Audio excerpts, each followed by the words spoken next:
Everyone, good morning. আজকের দীঘায় second ডেতে আমরা দীঘাতে চলেও যাব বিকালের দিকে। আর সকাল সকাল ব্রেকফাস্ট করতে চলে এলাম। ব্রেকফাস্টে চা বিস্কুট ছিল।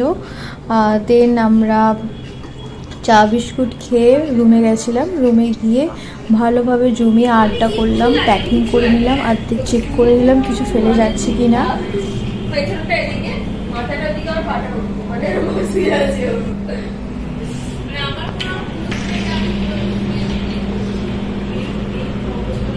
আর কি করবো, তোদের জ্বালাই তো করা হয়নি।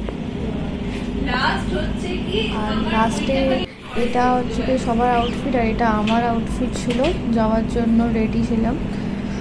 আর এরপরে আমরা লাঞ্চে চলে গেলাম। লাঞ্চে আগের দিনের মতো চাটনি, পাঁপড়, ভাত, ডাল, আলু ভাজা, তারপর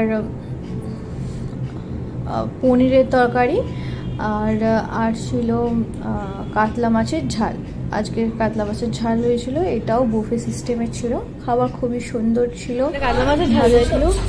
হোটেল হিলটনের খাবারগুলো খুবই ভালো ছিল। আর গোলাপ জামুন। তো খেয়ে দিয়ে আমরা রেডি হয়ে গেছিলাম। আর এই ভিডিওটা আমার ইনস্টাগ্রামে আছে, আমি ইনস্টাগ্রামের লিঙ্ক দিয়ে দিচ্ছি, প্লিজ আপনারা গিয়ে চেক করে আসতে পারে। এখানে আমরা হোটেল হিলটনকে বাই বাই করে চলে যাচ্ছিলাম বাস ধরতে। এবার বাসে করেই আমরা ফিরছি, এটাও এসি বাসেই আমরা ফিরবো।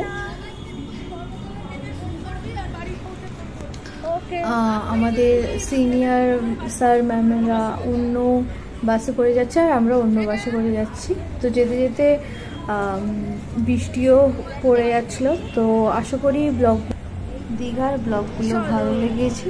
দেখা হবে অন্য আর একটা ট্রাভেল ব্লগে। আর আমার শর্টসগুলো দেখে লাইক, কমেন্ট আর সাবস্ক্রাইব করতে ভুলবেন না। ওকে, বাই।